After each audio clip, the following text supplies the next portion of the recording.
Hi, Edible Wild Food here, and I have created a cake recipe that is totally simple, but it will definitely leave you pining for more. What we've done here is we have pre-measured everything, and earlier what we did just to get the ball rolling is we melted the butter and chocolate chips together. But don't worry about exactly how much at this point. I'll have a link to the recipe below in the description. So the eggs have been whisked. Now to them, we're going to add the sugar, brown sugar, and in addition, some salt and vanilla extract. If you want to use the real vanilla extract, that's fine, but the artificial will suffice. For many, it could be a cost factor, but for me, it doesn't matter what specific one.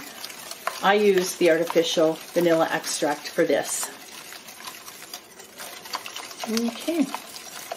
Now, once everything has been mixed very well, the next item to be added is the flour.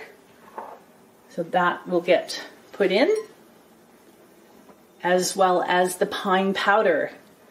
Now, I call it pine powder, even though it's not technically powder consistency. What you do is gather some pine. I like to use white pine. That is a taste that I find is by far more palatable. It's mild, it's not overbearing. So white pine I enjoy, but you can certainly use red pine if you desire, or Scott pine. And then everything gets mixed up very well together. And if you're not too sure how to get the pine needles to this stage in which you can use them in the kitchen, you can go out, collect a few boughs, dry them out, let them air dry. And depending on the humidity level of your house, it really should only take maybe a week or so. And then grind them down as small as you possibly can.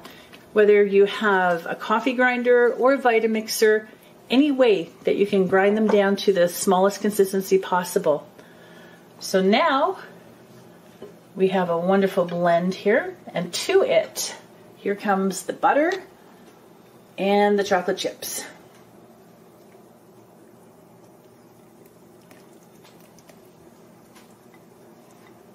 Now what I'll do is wrap things up here momentarily.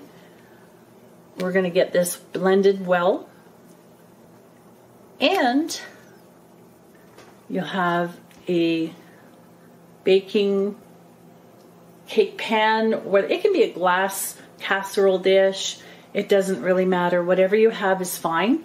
You can use parchment paper, but if you don't have parchment paper, make sure that you grease and flour so it doesn't get stuck. So there we go. And one thing you'll find, there's something about pairing chocolate and pine. It is absolutely incredible. So I'm going to finish off here, and I'll be back when the cake comes out of the oven. Okay, so we're back. This is the finished product.